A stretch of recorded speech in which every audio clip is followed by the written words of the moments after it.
tous, nous sommes à Japan Expo 2016. On va faire un petit tour du côté des créateurs pour voir un petit peu ce qu'ils nous ont préparé cette année. C'est parti!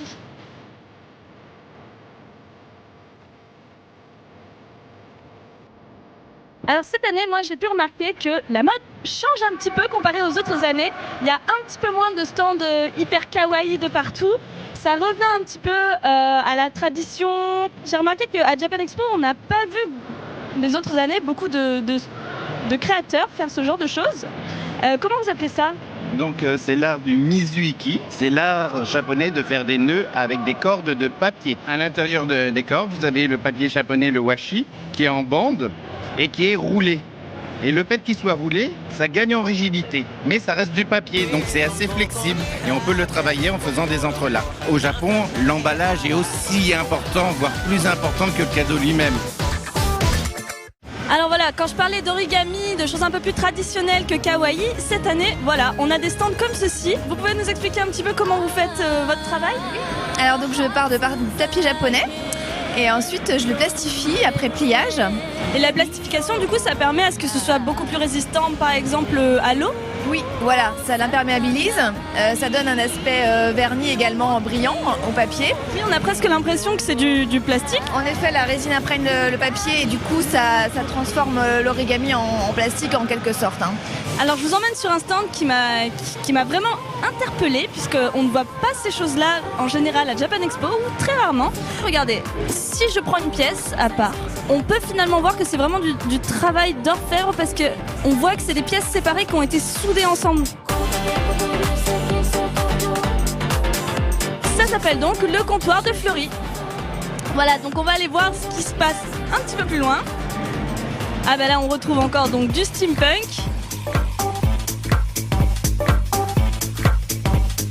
Le steampunk se porte toujours aussi bien, il y en a d'ailleurs de plus en plus qu'on voit circuler dans la Japan. Et les rouages, du coup, vous les récupérez où et comment? De vieilles horloges et de mécanismes comme ça qu'on récupère sur des brocantes, d'amis qui avaient des pendules ou des trucs qu'ils vont jeter, qu'ils nous passent. On les désoxyde et puis elles les placent par exemple dans divers matériaux tels que de la résine pour faire les bijoux. Alors là, on va passer sur le stand de Noénie. Donc ça m'a interpellée aussi, parce que vous allez voir, c'est très original. Alors ce sont des figurines coréennes qui sont faites en pâte polymère. Donc il n'y a pas du tout de peinture, il n'y a pas d'encre. Tout est fait en pâte polymère avec un cure-dent et j'appose la pâte polymère jusqu'à former le dessin. Les dégradés, je prends les deux couleurs et je malaxe la pâte d'une certaine manière jusqu'à obtenir le dégradé. C'est ça qui fait toute la légèreté de la jupe du hanbok. Ce sont des tableaux qui apportent le bien-être, le bonheur aux gens qui les ont chez eux. Bon alors je disais que cette année on voit moins de stands un peu kawaii, de créateurs qui font des choses un peu sucrées, mais quand même il y en a, heureusement il y en a pour tout le monde, voilà. Alors par exemple là on est sur le stand Follow the White Rabbit, où là c'est sucré, c'est mignon, c'est tout rose, on a limite envie de les manger. Quand je disais qu'on a envie de les manger, c'est pas pour rien. Alors moi je fais tout ce qui est vêtements, accessoires, vêtements pour poupées aussi, accessoires pour poupées polies et pour poupées d'âle. Et je vois aussi là par exemple que vous avez des Lucky Box. J'ai vu beaucoup de Lucky Box à Japan Expo. C'est un concept qu'il n'y avait pas trop il y a quelques années. Est-ce que vous pouvez nous en parler un petit peu de la vôtre? Ma Lucky Box, là, cette année, j'ai deux modèles. Ce qui est bien, c'est le côté pochette surprise que les gens aiment bien. Bon, après, ceux qui me prennent, qui les achètent, c'est ceux qui connaissent déjà la marque et qui savent qu'en fait, ils sont gagnants parce que par rapport au prix. C'est vraiment des pièces uniques que vous faites, à part pour les Lucky Box. Voilà, exactement. C'est pas du déstockage, on va dire. Alors voilà, un stand que j'ai remarqué cette année aussi, c'est Wonderland Design. Donc c'est vraiment quelque chose de particulier parce que, alors on sent que c'est des pièces uniques. Il y a des Lego, des fois vous voyez des Lego. Voilà, regardez. J'adore. Ça c'est vraiment du fait main, faut de la créativité, faut vraiment avoir de l'imagination. On a des éventails, on a des coiffes, on a du kawaii. Ça je pense que ça doit partir parce que les petits bonnets en ce moment il y en a partout. On a des petits nœuds aussi pour rester peut-être un petit peu plus sobre parce que c'est vrai que les coiffes, oh regardez celle-là. Là, ça brille de mille feux, c'est magnifique.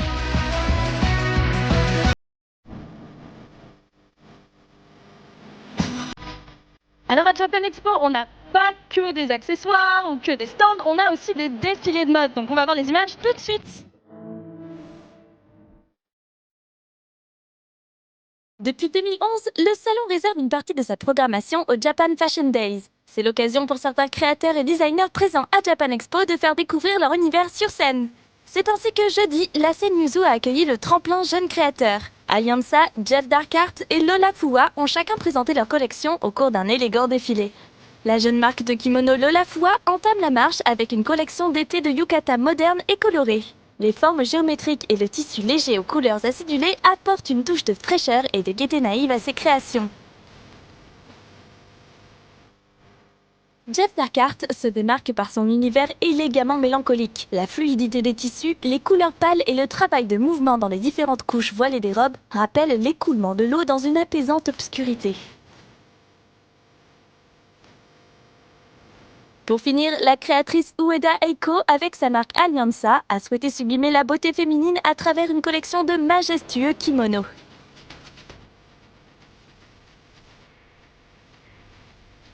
Chaque année, 5 artistes de Creators Tokyo, un groupe de stylistes tokyoïdes, sont sélectionnés pour un défilé grandiose sur la scène principale Ichigo, le Todomachi Creators Tokyo Fashion Show.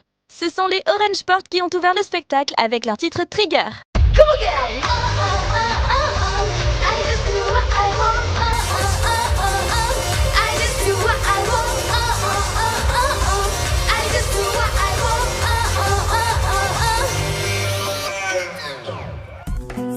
Le duo d'artistes Kajemi a fait découvrir leur marque Neb Arando grâce à leur uniforme scolaire revisité, plus libre, brisant le conformisme avec modération et créativité.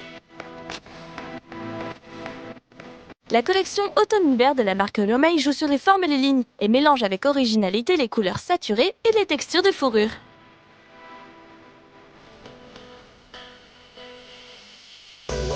C'est accompagné par le duo de chanteurs Cyber New que la marque Yuki Hero Pro Wrestling dévoile son innovante collection. Combinaison entre catch, mode et super-héros, ces vêtements amples et soyeux permettent à chacun de devenir le héros de quelqu'un. La musique fut très présente cette année lors du défilé. C'est l'idol Hiiragi Ryo qui précède le passage du Tokyoite Ando Ohal avec son titre Banzai Banzai. La marque Midla s'est développée autour d'un concept de fin mélange entre classique et poésie. Un style plus casual avec tout de même une touche de fantaisie par-ci par-là. Pour finir, le créateur Minakawa Takeshi expérimente entre mode et confort avec sa marque Grass Note. Son travail s'est ici focalisé sur les habits de pluie et les tissus imperméables. You can have my absence of faith. You can have my everything. Donc voilà, Japan Expo, c'est l'occasion vraiment pour les créateurs de pouvoir montrer ce qu'ils font, leur travail, donc que ce soit dans les stands ou que ce soit dans les défilés. Vraiment, c'est un bonheur, un plaisir pour les yeux.